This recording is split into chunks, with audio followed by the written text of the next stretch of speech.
దైనందిన జీవితంలో మనందరికీ ఏదో ఒక సమస్య దేవునితో సమయం గడపనివ్వకుండా, ఆయన వాక్యమునకు లోబడనివ్వకుండా, మోకాళ్ళేసి ప్రార్థన చేయబడనివ్వకుండా, నోరు తెరిచి స్తుతించకుండా, చేతులతో పరిచర్య చేయనివ్వకుండా, గుప్పిళ్ళు విప్పి దేవునికి హృదయపూర్వకమైనటువంటి సమర్పణలు చేయనివ్వకుండా, ఏదో ఒక ఆటంకం, ఏదో ఒక శత్రువు మన జీవితంలో ఉంటూనే ఉంటుంది.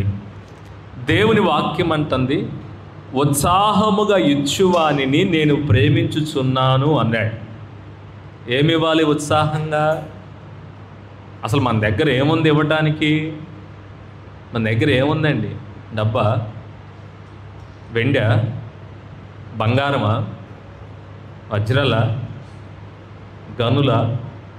ఏమున్నాయి మన దగ్గర? ఏం లేవు. ఉన్నాయా మన దగ్గర? మాట్లాడండి. ఏమున్నాయి మన దగ్గర? ఏమీ లేవు. కట్టుకోవడానికి 4 బట్టలు, పని చేసుకోవడానికి వచ్చిన పని, చేతి పని, ఏదో అవసరానికి ఆకలి అయితే ఆహార పదార్థాలు తెచ్చుకోవడానికి కాస్తంత డబ్బు అవసరాన్ని బట్టి, అంతేనా? ఇంకా అంతకు మించి ఏమైనా ఉన్నాయి మన దగ్గర అంటే ఏమీ లేవు. ఏమీ లేవు. అవునా? అయితే మరి వాక్యం ఏమంటుంది? దేవుడు ఉత్సాహంగా ఇవ్వండి, దేవునికి ఇవ్వండి, ఆయన మిమ్మల్ని ప్రేమిస్తాడు అంటుంది. ప్రియమైన వాళ్ళారా, మన మట్టుకు మనం ఆలోచన చేయగలిగితే మనం ఏమి ఇవ్వలేము ఆయనకి. కానీ దేవుని సైడ్కి వచ్చి ఆలోచన చేయగలిగితే ఏదో ఒకటి ఇవ్వాలి ఆయనకి. Praise the lord. హల్లెలూయా. ఏదో ఒకటి ఇవ్వాలి ఆయనకి, ఏదో ఒకటి చెయ్యాలి ఆయన కోసం. నాకు కాళ్ళు ఉన్నంత వరకు చేయలేదు ప్రభు సేవను, కాళ్ళు 2 పోయాక చేయాలని ఉంది ప్రభు సేవను. ఎందుకురా కుంటోడా? ప్రభు అనే మాట ఎందుకురా కుంటోడా? ఇప్పుడు కాళ్ళు లేకుండా నీవే నాకు భారం అయిపోతావు. ఇప్పుడు ఏం చేస్తావు నీవు? 2 కాళ్ళు పోయినాక? కాళ్ళు ఉన్నంతసేపు ఏమో ఇష్టానుసారంగా డీజేలు, డ్యాన్సులు, వ్యవహారాలు, ఎక్కడికెక్కడికో నీ ప్రయాణాలు 2 కాళ్ళతో. కాళ్ళు పోయాక ప్రభువా కాచితివా ఇంతకాలం. Slow songs. కాళ్ళు లేకపోయినప్పుడు. కాళ్ళు ఉన్నప్పుడేమో ఎగురిక, కేకలేయక. మనిషి జీవితం అంతే. ప్రియమైన వాళ్ళరా, దేవుని వాక్యం అంటుంది, దేవుడు మన పక్షమున ఉండగా మనకు విరోధి ఎవడు? Praise the lord. దేవుడు మనతో ఉండాలి, మనం పక్షంగా ఉండాలి. ఆయన దొంగల పక్షముగా రాడు, ఆయన నీతిమంతుల పక్షముగా ఉంటాడు ఆయన. Praise the lord. ఎవడు దీనుడై నా మాట విని వణుకుచుండునో వానినే నేను దృష్టించుచున్నాను. దేవుని దృష్టి, దేవుడు ఎవరి పక్షమున వహించగలటానికి ఇష్టపడతాడంటే నీతిమంతుల పక్షముగా, దీనుల పక్షముగా, పరిశుద్ధుల పక్షముగా. Praise the lord. హల్లెలూయా. ఓ పాప ఆపరేషన్ థియేటర్లోకి వెళ్ళింది. ఓ పాప, చిన్న పాప, 10 ఏళ్ల పాప. డాక్టర్ చేతులు వణిగిపోతున్నాయి.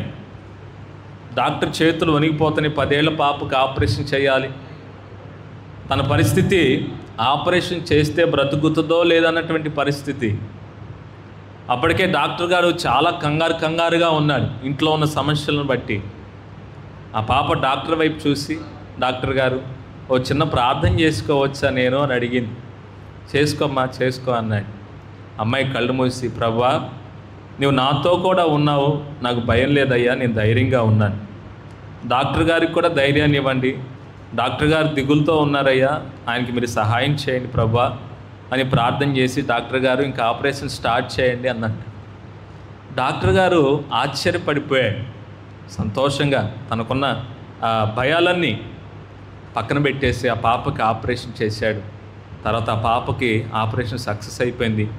తను 20 ఏళ్ళు గడిచిన తర్వాత ఒక రోజున వైద్యులందరూ కలిసి చిన్న పార్టీ ఏర్పాటు చేసుకుంటూ ఉన్నప్పుడు వారు అనుభవాలు పంచుకుంటూ ఉన్నారంట. నీ కెరీర్లో నీ యొక్క మరి నువ్వు చేసినటువంటి వైద్య రంగంలో 20 ఏళ్ళు గడిచాయి కదా, నీకు బాగా క్రిటికల్గా అనిపించింది ఏదన్నా విషయం ఏదన్నా ఉందా అని అడిగితే ఆ డాక్టర్ గారు తన కొలీగ్స్ అంటున్న మాట, 20 ఏళ్ల క్రితం ఆ పాపకి నేను ఆపరేషన్ చేశాను. వాస్తవంగా నేను ఆ పిల్లకి ఆపరేషన్ చేయలేదు, కానీ ఆ పిల్ల నాకు ఆపరేషన్ చేసింది అన్నాడంట. Praise the lord, hallelujah. ఆ రోజు ఉదయమే నాకున్న ఆస్తిపాస్తుల మీద సిబిఐ వాళ్ళు రైడ్ చేశారు. చాలా గందరగోళంగా ఉన్నాను. నా తండ్రి గారికి బాగలేదని నా బంధువులు ఫోన్ చేశారు.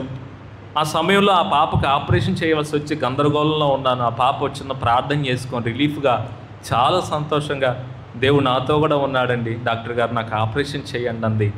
అసలు ఆ పాపలో ఉన్న సంతోషాన్ని చూసి, రేపో మాపో చచ్చిపోయే పాప మరి నీకు అన్నీ ఉన్నా కానీ నేను ఆ సంతోషాన్ని అనుభవించలేను, లేకపోయినా ఆ పాపను చూసి నేను చాలా రిలీజ్ అయ్యాను, నాకు అదే నా కెరీర్లో చాలా ఆనందం అనిపించింది అని అన్నాడు. ప్రైజ్ ది లార్డ్, హల్లెలూయా. దేవుడు మన పక్షముగా ఉన్నప్పుడు మరణపు అంచుల్లోనికి వెళ్ళినా కూడా మన పరిస్థితులు చాలా సంతోషంగా ఉంటాయి. Praise the lord, hallelujah. ప్రియమైన వాళ్ళని ఈ మాట చదివించడానికి దేవుడు గల కారణం ఏంటంటే, ఈ రోజున భయం, మనిషికి ఎన్నో రకాల భయాలు, భయం, బలహీనతలు వెనుకలాగే అలవాట్లు ఎన్నో ఉన్నాయి. ఈ రోజున దేవుని సన్నిధికి రాకుండా, ఆయనతో గడపనివ్వకుండా, ఆయనతో నివసించనివ్వకుండా మనల్ని వెనుక్కు లాగేటువంటి అలవాట్లు మన జీవితంలో ఎన్నో ఉన్నాయి. ఒక్కొక్కరికి అలవాటు బాగా పడుకొని నిద్రపోవాలని, ఒక్కొక్కరికి అలవాటు శుభ్రంగా తినాలని, ఒక్కొక్కరికి అలవాటు పిచ్చాపాటి కబుర్లు చెప్పుకుంటూ అలా కాలం గడిపేయాలని, ఒక్కొక్కరికి అలవాటు అలాగ షికార్లు చేయాలని, ఒక్కొక్కరికి అలవాటు మందు తాగాలని, ఒక్కొక్కరికి అలవాటు శరీర సుఖాలు అనుభవించాలని, మత్తులో ఉండాలని, రకరకాల అలవాట్లు ఈ రోజున మనిషికి ఉన్నాయి. ప్రియమైన వాళ్ళరా, అవేవి కూడా ఈ రోజున మనల్ని జయించలేకపోయాయి అంటే దానికి గల కారణం, దేవుడు మన పక్షంగా ఉన్నాడు. గట్టిగా చప్పట్లు కొట్టి ప్రభుని కనపరచు. హల్లెలూయా. దేవుడు మన పక్షంగా ఉన్నాడు. ఈ రోజున యవన కాలంలో ఉన్న యవనస్తులు కానీ ఎక్కువగా వాళ్ళిద్దరు తప్పితే మనం అందరం యవనస్తులమే. మనం అనుభవించడానికి లోకం విస్తృతంగా ఉంది, మనకు అడ్డే లేదు. ఎన్నో అనుభవించవచ్చు, మందు కొట్టవచ్చు, సిగరెట్ తాగొచ్చు, సుఖభోగాలు అనుభవించవచ్చు, హ్యాపీ ఇష్టానుసారంగా జీవించవచ్చు. అయినను వాటన్నిటినీ జయించి రోజున దేవుని పరిశుద్ధమైన సన్నిధిలో ఉన్నామంటే అసలు మనకి విరోధి ఎవడున్నాడు? ఆమేన్. దేవుడు మన పక్షముగా ఉండి మన ప్రాణాత్మ దేహాలు, మన సకల ఆలోచనలన్నిటిని ఆయన స్వాధీనపరచుకొని ఇక్కడ కూర్చొని పెట్టాడు చూడు. అది చాలా గొప్పతనం. ఆమేన్.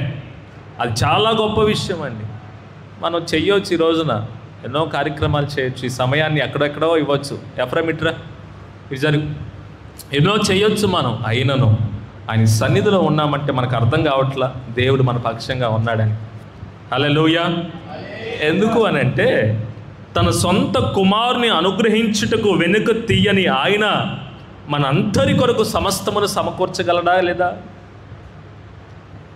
తన సొంత కుమారుని బలిగా ఇవ్వటానికి, శత్రువులకు అప్పగించడానికి, సిలువ వేయబడటానికి, నలగొట్టబడటానికి, స్వరూపమైనను సొగసైనను లేక భయంకరమైనటువంటి ఘోర మరణానికి ఇవ్వటానికి ఇష్టపడిన తండ్రి ఇంకెంత మనకు మేలు చేయగలడు? సమస్తమును మన కొరకు సమకూర్చి జరిగిస్తాడా లేదా? సమస్తము అంటే తిండి, గుడ్డ, నీరు, గాలి, ఈ ప్రకృతిలో ఉన్న మానవ దేహం బ్రతకటానికి కావలసిన ఈవులన్నిటిని దేవుడు ఇవ్వగలడా? ఇవ్వలేడా? ఇవ్వగలడు. తన సొంతకి ఇష్టమైన కుమారుణ్ణి స్వరూపమైనను సొగసైనను లేక నలకొట్టబట్టానికి నీ కొరకిచ్చిన ఆయన ఈరోజు నాకు తిండి గింజలు ఇవ్వడా, వస్త్రాలు ఇవ్వడా, నివాసాన్ని ఇవ్వడా అంటే సమస్తమును ఇవ్వగలడు ఆయన. కాబట్టి భయపడక దేవుడు మన పక్షముగా ఉన్నాడని ధైర్యపరచబడదుమగాక. హల్లెలూయా. క్రీస్తు ప్రేమ నుండి మనలను ఎడబాపువాడెవడు? ఎవడండి మనల్ని ఎడబాపేది? దేవుని ప్రేమ నుండి మనలను దూరం చేసేది ఎవరు? శ్రమల, ఖడ్గమ, హింస, కరువ, వస్త్రహీనత, ఉపద్రవాల, ఖడ్గమ, మరి ఏది మన దేవుని ప్రేమ నుండి మనల్ని ఎడబాపేది? ఏదీ లేదు. అవన్నీ కూడా అణిగిపోవలసినదే. ఆమేన్. అవన్నీ త్రొక్కి పట్టవలసినదే. పైపైకి లేచిన వాటికి జయం అనేది లేదు. కరువుకు జయము లేదు మన మీద, శ్రమకు జయము లేదు, బాధకు జయము లేదు, హింసకు జయము లేదు, వస్త్రహీనతకు, ఉపద్రవములకు, ఆఖరికి మన ప్రాణాలు తీసే ఖడ్గానికి కూడా మన మీద జయము లేదు. ఆమేన్. క్రీస్తు ప్రేమ మనలను వాటన్నిటి మీద జయాన్ని ఇవ్వగలదు. హల్లెలూయా. దేవుని మీద మనకున్న ప్రేమ, ఆయన మీద మనకున్న ప్రేమ, ఆయనకు మన మీద ఉన్న ప్రేమ చాలా గొప్పది ప్రియులారా. దాన్ని ఎవరో వేరు చేయలేరు. దేవుడు మన పక్షమున ఉండగా మనకి విరోధి ఎవడి లోకంలో? ఇంటి పక్క శత్రువా, ఇంటెదు శత్రువా, పని దగ్గర యజమాని, ఏమండి అన్ని జనుడా, నాస్తికుడా, లేకపోతే రౌడియా, హంతకుడా? ఎవరో ఈ రోజున మన పక్షంగా దేవుడు ఉంటే మనకు శత్రువు ఎవడండి? ఎవరో లేరండి, ఎవరో ఉండలేరండి. ఆమేన్. ఎవరో ఉండలేరు. నిర్గమాకాండము 12వ అధ్యాయము 29వ వాక్యం. నిర్గమాకాండం 12వ అధ్యాయము 29వ వాక్యాన్ని చూడండి. నిర్గమాకాండం. అర్ధరాత్రి వేళ జరిగినదేమనగా, సింహాసనము మీద కూర్చున్న ఫరో మొదలుకొని చెరసాలలో ఉన్న ఖైదీ యొక్క ఐగుప్తు దేశమందలి తొలి పిల్లలందరినీ, పశువుల తొలి పిల్లలన్నిటినీ యెహోవా హతము చేసెను. గట్టిగా చప్పట్లు కొట్టు. హల్లెలూయా. అర్ధరాత్రి వేళ జరిగినదేమనగా, ఏం జరిగింది అర్ధరాత్రి వేళ? అర్ధరాత్రి వేళ ఏం జరిగింది? అందరు నిద్రపోతున్నారు. బెదిరింపులు ఇచ్చిన మోషే, అహరోనులు ఇంటికి వెళ్ళిపోయారు. ఇశ్రాయేలు సర్వసమాజం నిద్రపోతుంది. ఇశ్రాయేలు ప్రజలు కాక ఐగుప్తులందరూ హ్యాపీగా నిద్రపోతున్నారు. అర్ధరాత్రి వేళ మరణపు దూత ఐగుప్తులో ఉన్నటువంటి ప్రతి ఇంటిని దర్శించింది, ప్రతి పశువుల యొక్క తొట్టిని దర్శించింది. ఒక్కొక్క ఇంటిలో ఉన్న తొలిచూలు మగపిల్లలను చంపుకుంటూ పోయింది. దానికి గల కారణం ఏంటి? ఎందుకు అంత భయంకరమైనటువంటి తీర్పును దేవుడిచ్చాడు? ఆయన ప్రజలకు విరోధంగా లేచిన ఫరోను బట్టి. Praise the lord. Hallelujah. Pharaoh సింహాసనం మీద ఉన్న ఫరో మొదలుకొని ఐగుప్తు చెరసాలలో ఉన్న ఖైదుల వరకు వారి ఇళ్లల్లో ఉన్న ప్రతి మగ పిల్లవాడిని యెహోవా దూత మొత్తినందువలన ప్రతి ఇంటిలో మరణపు వాసన కలిగింది. దానికి గల కారణం ఏంటి? దేవుని ఎవరైనా కొట్టారా? దేవుని ఎవరైనా తిట్టారా? దేవుని మీదకి ఎవరైనా విరోధంగా శత్రుత్వం లేచారంటే లేదండి. ఆయన ప్రజలకు విరోధంగా ఫరో లెగుస్తూ ఉండటాన్ని బట్టే రాత్రి ప్రియమైన వాళ్ళరా, దేవుడు మన పక్షంగా ఉండగా సింహాసనమా, దేవుడు మన పక్షంగా ఉండగా చెరసాల, ఏది మన కడ్డు? Praise the lord. హల్లెలూయా. రాజకీయ నాయకుల అధికారమా, ప్రభుత్వాల ఆధిపత్యమా, సింహాసనాల, చెరసాల, ఏది అడ్డు దేవుని ప్రజలకే? ఈ రాత్రి గమనించండి. అర్ధరాత్రి వేళ జరిగినదేమనగా, వాక్యం అంటున్న మాట, సింహాసనం మీద కూర్చున్న ఫరో మొదలుకొని చెరసాలలో ఉన్న ఖైదీ యొక్క తొలి పిల్ల వరకు ఐగుప్తు దేశమంది తొలి పిల్లలందరినీ, పశువుల తొలి పిల్లలన్నిటినీ యెహోవా హతము చేశాడు. Praise the lord. ఎవరు హతం చేశాడు? ఈ రోజున దేవుని పిల్లలను చూసి చివాట్లు పెట్టడం, సేదరించడం, ఉమ్మిసిపోవటం, దూషించటం, పళ్ళు కొరకటం, ఏళ్ళు ఎరవటం, మత్సరపడటం ఎవరికి కీడో తెలుసా? వారికే కీడు. దేవుని పిల్లలకు విరోధంగా లేచిన వారు ఎవరైనా సరే అర్ధరాత్రి వేళ గర్భిణీ స్త్రీకి ప్రసవ వేదన వచ్చినట్లుగా వారి జీవితాలు పెను ప్రమాదాలు సృష్టించబడతాయి. ఇది హెచ్చరిక కాదు, కానీ దేవుని యొక్క వాక్యం యొక్క విలువలో. Praise the lord. ఆయన వాక్యం సెలవిస్తున్న మాట, దేవుడు మన పక్షముగా ఉండగా విరోధి ఎవడో? తన సొంత కుమారుణ్ణి మన కొరకు ఈయటానికి వెనుతీయని ఆయన సమస్తమును మీకు లోపరుచును.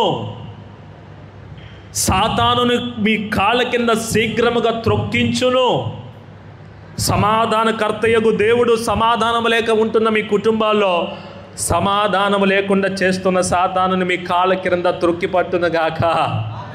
Praise the lord. ఈరోజు ఎవడండి దేవుడు అనుమతిస్తే తప్ప కంచె తీసుకొని లోపలికి వెళ్ళలేని వాడికి ఎక్కడుంది అధికారం నీ కుటుంబాన్ని పాడు చేసేదానికి?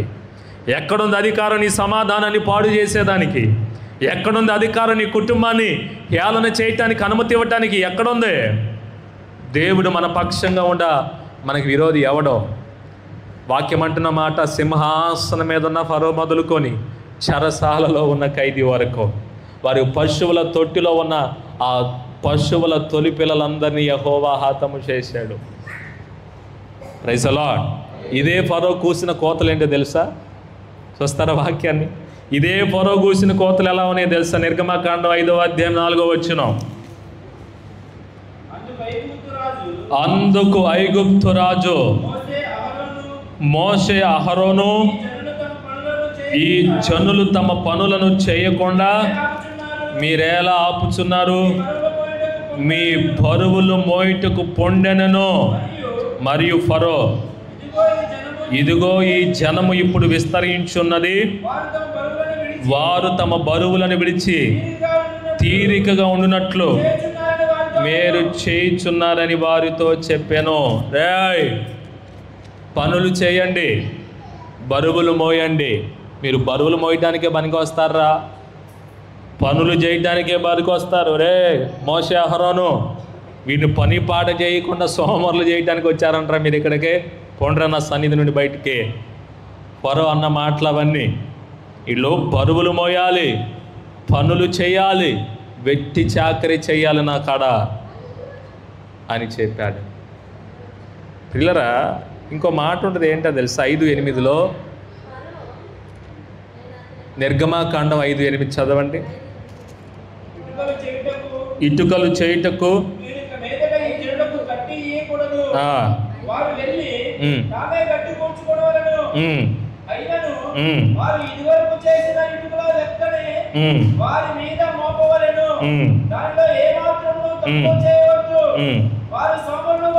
వారు సోమరులు గనక మేము వెళ్ళి దేవునికి బలిపించిన.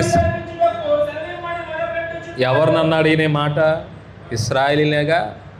సోమరులు రా వాళ్ళు, సోమరోళ్ళు. పని పాటలు మానేసి ప్రార్థనలు అంటూ బయలుదేరుతున్నారు సోమరులు. ఎక్కడికి రా నీ వాళ్ళని తీసుకెళ్ళేది? తోలు తీస్తా, బయటికి వెళ్ళిపోండి అన్నాడు. ఎవరిని? మోషేని, అహరోన్ని. సోమరులు. అదే మాట మరలా అంటాడు 16వ వచనంలో కూడా, సోమరులు వీళ్ళు. ఆరాధన ఏంటి, బలులేంటి, పూజ ఏంటి, సేవ ఏంటి? కష్టపడి పని చేసుకొని 4 రాళ్ళు సంపాదించుకున్న ముద్ద అన్నం తినటం బానుకి ఏంటి పనులు? అది నీ ఇష్టమా? ఫరో ఇష్టమా? పని చేయించడం ఫరోకుంది అధికారం. వెట్టి చాకరీ చేయించడానికి ఫరోకుంది అధికారం. ఎవరు వాళ్ళు? ఇశ్రాయేలీలు. వారి చేత వెట్టి చాకరీ చేయించి, వారి చేత పనులు చేయించి, ఆరాధనకు వెళ్ళనివ్వకుండా, దేవుని సన్నిధికి వెళ్ళనివ్వకుండా వెట్టి చాకిరీలు చేయించినటువంటి యజమానులు కీడు తప్ప మేలెక్కడదే? మేలెక్కడదే? దేవునికి ఆరాధననివ్వకుండా, దేవుని సన్నిధికి వెళ్ళనివ్వకుండా అడ్డుపడేటువంటి వారి జీవితాల్లో కీడు తప్ప మేలెక్కడదే? ప్రియమైన వాళ్ళరా, ఆయన అంటున్న మాట, వీళ్ళు సోమరులు. ఎవరంట వాళ్ళు? సోమరులంట, ఇశ్రాయేలీలు. అయితే ప్రియులరా, రాను దేవుడు 10 తెగుళ్ళు ఐగుప్తు మీద కురిపించాడు. నీటిని రక్తంగా మార్చాడు. కప్పలను పంపించాడు వాళ్ళ కొంపల్లోకి, పేళ్ళను పంపించాడు వాళ్ళ కొంపల్లోకి. ఆ తర్వాత ప్రియులరా, పొక్కులు దద్దుర్లు, ఎక్కడ పట్టిన పొక్కులు దద్దుర్లు గీక్కోవడమే. ఏంటి? గోక్కోవడమే. ఫరో కూడా సింహాసనం మీద కూర్చోలేకపోతున్నాడు, మంచం మీద కూర్చోలేకపోతున్నాడు.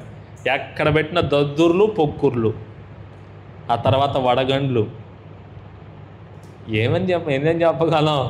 ఎన్ని తెగుళ్ళు, 10 తెగుళ్ళు ఇచ్చాడు. వాక్యాలు అవన్నీ ఉన్నాయి. ప్రియమైన వాళ్ళరా, సోమరులు ఎవర్రా? ఎవరిని నువ్వు పోనివ్వట్లేదు? దేవుడు ఫరోకి 10 తెగుళ్ళు ఇచ్చేదాకా మనోనేత్రాలు వెలిగించబడలా. ఈ రోజున చాలామంది జీవితంలో దేవుని పిల్లలను ఊరికినే ఆడిపోసుకోవడానికి, దేవుని బిడ్డలను ఊరికినే మత్సరపడటానికి, ఈర్ష్యపడటానికి ఎంత ధైర్యం వాళ్ళకి, ఎంత అధికారం ఉంది వాళ్ళకి? లేదే, అసలు లేనే లేదు. ప్రియమైన వాళ్ళరా, దేవుని బిడ్డల మీద ఎవరైనా సరే విరోధంగా లేచిస్తే కనుక వారి జీవితాల్లో ఫరో అంటాడు కదా, మీకు దండం పెడతా, నన్ను దీవించి వెళ్ళిపోండి అన్నాడు. ఒకప్పుడు అదే సోమరులరా వాళ్ళు అన్నాడు. అదే ఫరో అంటాడు, మీరు నన్ను దీవించి వెళ్ళండి అన్నాడు. అంతవరకు లాక్కొస్తాడు దేవుడు. దేవునికి స్తోత్రం, హల్లెలూయా. ఏ మనుషుడైతే రోజున సోమరివిరా నీవు, నీచుడువురా నీవు, దరిద్రుడువురా నీవు, పని పాట లేనోడివిరా, దేవుడు దేవుడు అంటే 4 రూపాయలు కూడా సంపాదించుకోవడం చేతగాల అని ఏ మనుషులైతే ఉంటున్నారో ఒక రోజున అంటారు, నువ్వు ప్రార్థన చేయి బాబా, మా కోసం ఏడువయ్యా, కన్నీళ్ళు కార్చయ్యా, కుటుంబం అల్లాకొల్లాలు అయిపోయిందయ్యా, బాగు చెయ్యయ్యా అని చెప్పేంత వరకు లాక్కొస్తాడు ఆయన. Praise the lord.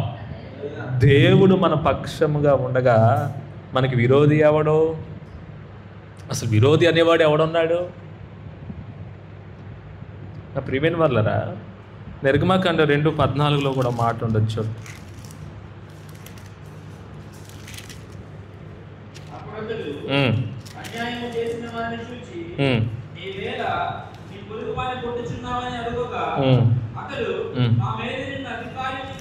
సారీ 5:2 నిర్గమకాండం 5. ఫరో, నేను అతని మాట విని ఇశ్రాయేలీయులను పోనిచ్చుటకు యెహోవా ఎవడు? నేను యెహోవాను ఎరగను, ఇశ్రాయేలీయులను పోనీయనను. వాక్యం అంటున్న మాట. ఎవడు యెహోవా? ఈరోజున అంటుంటారుగా, గాడి గుడ్లో దేవుడు పోవాయి మా తెలుసులేగా, మీ భక్తులందరి గురించి మాకు తెలియదా, మీ దేవుడి గురించి మాకు తెలియదా అని అంటుంటారు. తెక్కలో తెలియదుగా పాపం విషయం, తెలియదుగా. నేను పోనీని అన్నాడు. చివరికి అంటాడు ఆ ప్రజలతో, మీరు నన్ను దీవించి నన్ను పోనివ్వండి, మీరు వెళ్ళిపోండి, మీరు నన్ను దీవించి వెళ్ళిపోండి బాబా, పిండి బంగారాలు కావాలి పట్టుకుపోండి. ఈ చివరికి పూర్తి సరెండర్ అయిపోయాడు, పూర్తి డెడ్డే. ఇక బతికో ఉన్నాడుగా, చచ్చిపోయాడు, సావ కొట్టేశాడు, తాసుపాములో విషయం బయటికి తీసేసాడు. ఇంకేముంది? అర్థం కాల. తాసుపాములోంచి విషయం బయటికి తీసాడు. పైకి ఆకారం పామైనా విషయం లేకపోతే పాముకి ఏముంది బలం? దాని ఊరికి చిన్నపిల్లవాడైనా ఆడుకోడు. ఫరో యొక్క విషయం మొత్తం కక్కిచ్చేసాడు. ఇక బొసగొట్టడానికి లేకుండా చేసేసాడు దేవుడు. 10 తెగుళ్ళు వేసేసాడు. 9 తెగుళ్ళ వరకు లోపల ఫైనల్ తెగుడు వాడి ఇంట్లో మగపిల్లని వేసేసాడు. ఏం చేశాడు? ఫైనల్గా వాడిని ఎక్కడ భయపెట్టాలో, ఎక్కడి నుంచి వణుకు రావాలి, అరికాల నుంచి నన్నెత్తి వరకు వణుకు రావాలంటే ఫరోకి మగపిల్లని వేసేయాలి. సైనికులందరినీ తీసుకొచ్చి యువరాజుని చంపేశాడండి. ఎవరు చంపేశాడు? యువరాజుని చంపేశాడు దేవుడు. యెహోవా. ఇంకెంతమందిని పట్టు పెట్టుకుంటారా, మారమంటారా అని సైనికులు అంటుంటే, ఇక నా జీవితం ఇంకెందుకు, యువరాజు కూడా చచ్చిపోయాడు. ఏం సాధించాలి వాళ్ళు ఉంచుకొని? పోండి పోండి. ప్రియమైన వాళ్ళరా, దేవుడు మన పక్షంగా మనం అనుకుంటుంటాం కానీ మన ప్రార్థన ఆలకించట్లేదు, మనం మొర వినట్లేదు, మనకి సహాయం చేయట్లేదు, నేను అడిగింది ఇవ్వట్లేదు, నేను కోరింది నాకు దక్కట్లేదు, దేవుడు అసలు నన్ను మర్చిపోయాడు, అసలు ఉన్నాడా లేడా? ఒకసారి పిచ్చికి వెళ్ళిపోద్ది, అసలు ఉన్నాడా లేడా? పిచ్చికి వెళ్ళిపోతారు. ఒకసారి బాధలు ఎక్కువైపోయి బాధపడి పడి పడి పడి అసలు నన్ను పట్టించుకోవట్లేదు దేవుడు, నేను నన్ను నా పక్షాన్ని లేడు, ఆ దేవుడే లేడు అన్న స్థితిలోకి వెళ్తాం. ఆ దేవుడు నీ పక్షంగా ఉండి నీకు తెలియకుండా యుద్ధం చేస్తుంటే దేవుడు లేడని భయపడతావేంటి? Praise the lord. హల్లెలూయా. ప్రియమైన వాళ్ళరా, ఈరోజున మనిషిని యొక్క ఆయుష్ ఎంత అండి? చాలా కొద్దిదేనండి. నిమిషానికి వచ్చి 2 చచ్చిపోతున్నారు. ఎంతమంది? గంటకు వచ్చి 120 మంది చచ్చిపోతున్నారంటే ప్రపంచంలో ఒక గంటలో 120 శవాలు ఎన్ని అవుతాయి? 120 శవాలు ఒక గంటలో పాతి పెట్టాలి. కాలేబు కాంట్రాక్ట్ తీసుకో, 120 శవాలు పాతి పెట్టాలి. ఎట్టుండదు పరిస్థితి? ఎట్టుండదు? కరోనాలో ఎన్ని గొట్లు అయ్యాయి. తగలబెడుతుంటే పొగ వాళ్ళ ఇంట్లోకి వచ్చి ముక్కుల్లో కూడా వచ్చిందంట. అక్కడే శ్మశానం పక్కనే ఇల్లప్పుడు ఇంట్లోకి ముక్కుల్లోకి వచ్చి తలుపులు వేసుకున్న కిటికీలో నుంచి వచ్చిందంట పొగ, కాల్చిన శవాల పొగ. ఆ బూడిదలో చచ్చిపోయిన శరీరంతో పాటు తీసుకెళ్తారు. కరోనా అంటే ఎవరు ముట్టుకోకూడదు కదా. వాడు బంగారం వేసుకుని చచ్చిపోయి ఉంటాడు కదా. వాడు బూడిద అయిపోతుంది. బంగారం కాత్త మాడి ఆ మట్టిలోనే ఉండదుగా. వీళ్ళందరూ నైట్ పోయి ఆ బూడిది దోలాడి ఆ బంగారం కాసులు తెచ్చుకున్నారు వీళ్ళందరూ. శవాల మీద పేలాలు ఎదుక్కునే వాళ్ళు అంటారు చూడండి, ఆడే ఉంటారు ఆ బ్యాచ్ అంతా. వాళ్ళ గుడిసెలు వేసుకుని ఆడే ఉంటారు, గోని సంచులు కట్టుకుంటారు పగలో. నైట్ పుట్టేసి శ్మశానం దాటి దూకి లోపలికి వెళ్ళిపోయి శవాలు పగల కొట్టుకొని అన్నీ ఏరుకొచ్చుకుంటారు. పరిస్థితి అట్లా అయింది పోయినసారి 2020లో. అవునా? అవునా కదా? మరి నువ్వు బూడిద అవ్వలేదే. కరెంటు పిలిచి కాల్చారు చాలామందిని. బూడిద చేయలేక, మట్టిలో పెట్టలేక చాలామందిని కాల్చేశారు. భయం పోయింది చాలామందికి. కరోనా పోయిందిగా. కరోనా పోయేసరికి భయం కూడా పోయింది చాలామందికి. ప్రియమైన వాళ్ళకి మధ్యకాలంలో మరి చాలామంది దైవజనులు ఎప్పుడు కలిసినా చాలామందికి దేవుడు కళ్ళు ఇచ్చిన సంగతులు నాకు చెప్తున్నప్పుడు, ఒక సింహాలు రోడ్ల మీదకి వచ్చి మనుషులు పేక తింటున్నట్టుగా, ప్రజలు గుట్లకి చచ్చిపోతున్నట్టుగా ఇయే కళ్ళు ఎత్తున్నాడంట. జాగ్రత్త పడండి, రాబోయే రోజుల్లో మరి ఎంత ప్రమాదం ఉందో. Praise the lord. హల్లెలూయా. గర్భిణీ స్త్రీకి ప్రసవ వేదన చెప్పొచ్చిద్దా? నొప్పులు, పురుటి నొప్పులు చెప్పొస్తాయా? అర్ధరాత్రి 12ంటికి వస్తాను బీలమ్మ నొప్పి, టాబ్లెట్ రెడీ చేసుకుని అమ్మాయికి చెప్పొస్తుందా? ఎప్పుడు వస్తుందో తెలియదు. కాసుకొని కూర్చోవాలా, జీలకర్ర నీళ్ళు ఇవ్వాలా, థైరాయిడ్ టాబ్లెట్ ఇవ్వాలా, షుగర్ టాబ్లెట్ ఇవ్వాలా, గ్యాస్ టాబ్లెట్ ఇవ్వాలని అర్ధరాత్రి కాసుకొని కూర్చోవాలి. ఎప్పుడు వస్తాయో తెలియదు కదా. చాలా ప్రమాదకరమైన పరిస్థితి అయ్యి. ఆ రోజున అవ చేసిన పాపానికి పడింది వాళ్ళకి శిక్ష. ఎవరు చేసిన పాపానికి? గట్టెక్కారులే మీరు అందరూ. 1 2 3 4 గట్టెక్కారు. ఇప్పుడు ఈ రెండో గట్టె ఎక్కాలి. Praise the lord. హల్లెలూయా. ప్రసవ వేదన పరిస్థితులు చాలా ప్రమాదకరం. నేను ఒక రాత్రి చూసా, పిచ్చెక్కిపోయింది, చచ్చిపోయిద్దాం అనుకున్న మనిషి. ఎందుకంటే ఈ విషయాలు నేను చెప్తున్నానంటే, రాబోతున్నటువంటి పరిస్థితుల్లో ఎవరికి చెప్పిరావండి. అందుకనే దేవునితో కలిసి నడుస్తూ ఉంటే అవతల ఎంత పెద్ద శత్రువు అయినా ఆయన మనతో ఉంటాడు కాబట్టి శత్రువు మన మీద జయాన్ని పొందలేడు. Praise the lord. హల్లెలూయా. శత్రువు మన మీద జయాన్ని పొందలేడు. ప్రియమైన సహోదరులారా, ఆయన స్పష్టంగా చెప్పిన మాట, నా సొంత కుమారుడే మీకు ఇవ్వటానికి వెలితీయలేను నేను, మీకు ఇంకేం కావాలి? ఏమి అడుగుతున్నారు ఆయన ఈ రోజున? ఎంతమంది రాత్రిపూట ప్రార్థన చేసే అలవాటు ఉంది మీలో? రాత్రిపూట మంచిది, చాలా మంచిది. 12 గంటలు 1 గంటకు అలవాటు ఉందా? ప్రార్థన చేసుకునే అలవాటు ఉందయ్యా? మంచిది. తెల్లారుజామున ఎంతమందికి ఉంది? బట్టలన్నీ ఇప్పుడు తీసుకుని దుప్పటి కప్పుకొని నిద్రపోతున్నారా? అయ్యా ఏంటో పనులు? తెల్లారుజామున చేసి ప్రార్థన చేయాలి. రాత్రి అంతా 1 గంట దాకా 2 దాకా ఫోన్లు చూసి తెల్లారి పొద్దున ఎప్పుడో 10ంటికి పనికి వెళ్ళటానికి 9:30 లేచి అప్పటికప్పుడు రెడీ అయ్యి వెళ్ళిపోవటం, ప్రార్థన మర్చిపోవటం అంటే చెడ్డ పనులు అవన్నీ. ఏం పనులు అవన్నీ? చెడ్డ పనులు. తెల్లారుజామున లేచి అలవాటు చేసుకోండి.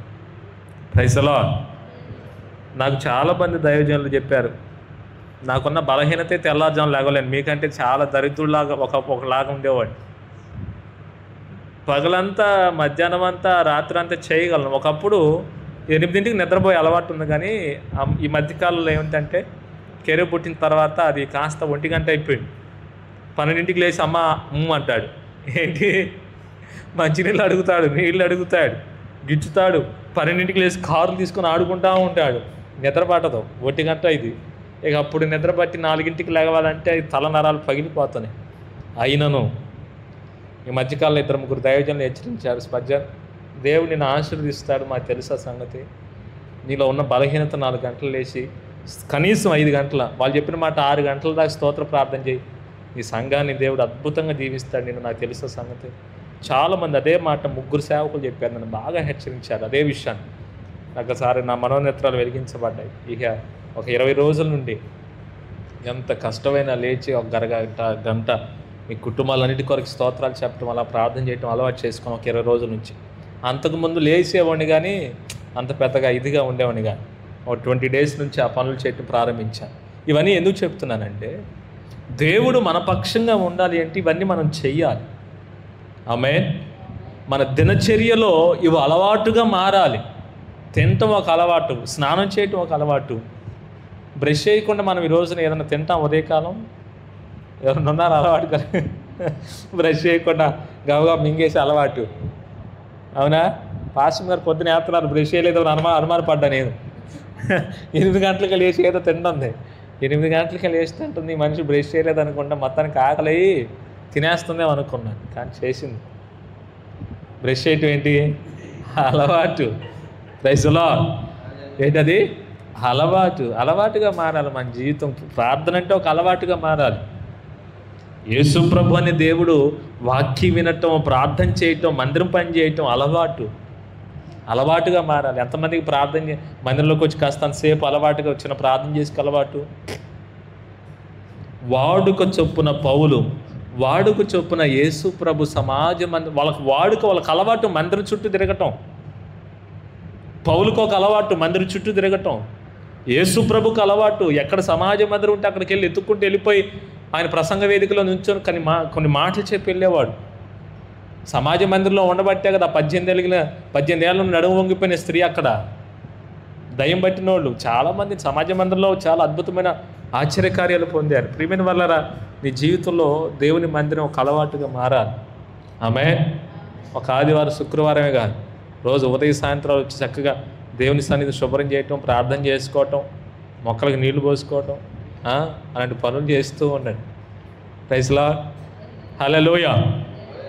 కాబట్టి మన దైనందిన జీవితంలో దేవుడు మన పక్షంగా ఉండాలి. ఆయన ఉండటానికి కావలసిన వెసులుబాటు నీవే తయారు చేయాలి. ఆమేన్. ఆ వెసులుబాటు నీవే కల్పించాలి. ఇప్పుడు మనం శుభ్రంగా మంచం మీద నిద్రపోవాలి అంటే మంచం మీద పురుగులు, మంచం మీద అన్నం మెతుకులు, సేవలు ఉంటే నిద్రపోతాం. మనం ఏం చేస్తాం? మనం పడుకోవటానికి అనువుగా మంచాన్ని శుభ్రం చేసుకుంటాం. మరి దేవుడు మనతో పాటు కలిసి నడవాలి, మన పక్షంగా ఉండాలంటే ఆయనకి వెసులుబాటు చేయాలి. మన మైండ్లో ఉన్న చెత్తను తీసి బయటపడేయాలి. మనలో ఉన్న సోమరితనం, బద్ధకం, అవిశ్వాసం పూర్తిగా తీసి పక్కన పడేయాలి. Praise the lord. హల్లెలూయా. నా ప్రియమైన వాళ్ళరా, కాబట్టి రాత్రికాల సమయంలో మన దైనందిన జీవితంలో దేవుడు మనతోనే ఉంటాడు, మన పక్షంగానే ఉంటాడు. మనము ఆయన మనతో ఉండడానికి వెసులుబాటు చేయాలి. చెత్త చెదరం అంతా తీసి పక్కన పడేయాలి. అపోస్తుల కార్యాలు 18వ అధ్యాయం 10వ వచనం ఈ మాట చదివించేసి మనం ముగింపు ప్రార్థనలోకి వెళ్దాం. అపోస్తుల కార్యాలు 10వ అధ్యాయం 18వ అధ్యాయం 10వ వచనం. నేను నీకు తోడై ఉన్నాను, నీకు హాని చేయుటకు ఎవడును నీ మీదకి. ఎవరు చెప్పారా మాట? ఎవరు చెప్పారండి? సాంసన్ అన్నాడు, రే నోయల్ ఎవడు కొట్టాడురా? జోయల్ కొట్టాడు డాడీ. నేను లేనప్పుడు కొట్టాడు, నేనున్నప్పుడు వాడి సంగతి చూస్తా. వాడు వచ్చాడు, జోయల్ కొమ్ము వదిలిపెట్టాడు. ఆ టైంకి డాడీ లేడు. ఎవరు? ఈ డాడీ లేడు. ఈ డాడీ ఉండొచ్చు, ఉండకపోవచ్చు. ఎందుకంటే ఈ డాడీ పనులకు వెళ్ళాలి, ప్రయాణాలు చేయాలి, ఎక్కడెక్కడో తిరగాలి కాబట్టి. కానీ పౌలుకు మాట ఇచ్చింది సాక్షాత్తు దేవుడు. నీ మీదకి ఎవడో రాడు. Praise the lord. హల్లెలూయా. నీ మీదకి ఎవడో రాడంటే రాడిక. ఆయన పౌలుతోనే ఉండి పౌలుకు ఒక కవచంలో కాపాడుకోవాల్సిన అవసరం లేదు. వాగ్దానం పౌలు మీద ముద్రించబడింది. ఆమేన్. మాట ఇచ్చినవాడు దేవుడు. ఆ మాట అతని మీద ఉంది. ఇంకా ఎవడైనా కొట్టాలని వస్తే రే దేవుడు ఆయనకు ముద్ర వేసాడరా, మనం కొట్టకూడదు, పక్క వెళ్ళిపోవడం. ఎవడైనా ఆ వ్యక్తి మీదకి శత్రుత్వం పెట్టుకోవడానికి రావాలని నేను నిర్ణయించుకొని వచ్చాడనుకో, దేవుని వాగ్దానం పౌలు నెత్తి మీద ఉంది. ఎవడో రాలేడు, ఎవడో ముట్టుకోలేడు, ఎందుకంటే మాట ఇచ్చాడు ఆయన అక్కడ. Praise the lord. హల్లెలూయా. ఆ మాటను సంపాదించుకోవాలి నీ జీవితంలో. దేవుడు దావీదుతో నిత్య నిబంధన చేశాడు. ఆ మాటను దావీదు తన జీవితంలో పొందుకోగలిగాడు. ఆ వాగ్దానాన్ని పొందుకోగలిగాడు. శాశ్వతమైన కృప దావీదుకి నేను చూపుతానన్నాడు. ఎలా చేశాడు ఆ వాగ్దానం? ఊరికే ఇచ్చేస్తాడు వాగ్దానం ఆయన నీకు? ఊరికే ఇచ్చేస్తాడా? యెహోవా యొద్ద విచారణ చేసే అలవాటు దావీదుకు ఉంది. ఈరోజున మన నిర్ణయాలు మనం తీసుకోవడంగా అర్థమవుతుందా? ఈరోజు చాలామంది ఏంటంటే నా చేతిలో ఉందిగా నిర్ణయాలు తీసేసుకుంటుంటాం. దేవుని దగ్గర విచారణ చేసి అలవాటు చేయండి. నేను ఈ మధ్యకాలంలో దైవ కార్యాల విషయంలో తొందరపాటు నిర్ణయాలు చేయలేకపోతున్నాను. ఎందుకంటే తొందరపాటు నిర్ణయాలు చేసి నేను ఇరుకులో పడదలుచుకోవాలి. ఏదైనా సరే 1-2 ఆచి తూచి కాస్త ఆలోచించి ప్రార్థనలో పెట్టి ఒక పూట ఉపవాసం ఉండని సరే కాస్త ఆలోచనతో చేయడానికి ఇష్టపడుతున్నాను ఈ 2025లో. అలాగనే మీ జీవితంలో కూడా ఒకప్పుడు చేసావేమో తెలియకుండానే ఏదో సంథింగ్ అయిపోయింది. ఇప్పుడైనా సరే దేవుని యొద్ద విచారణ చేసే అలవాటు పొందుకోనండి.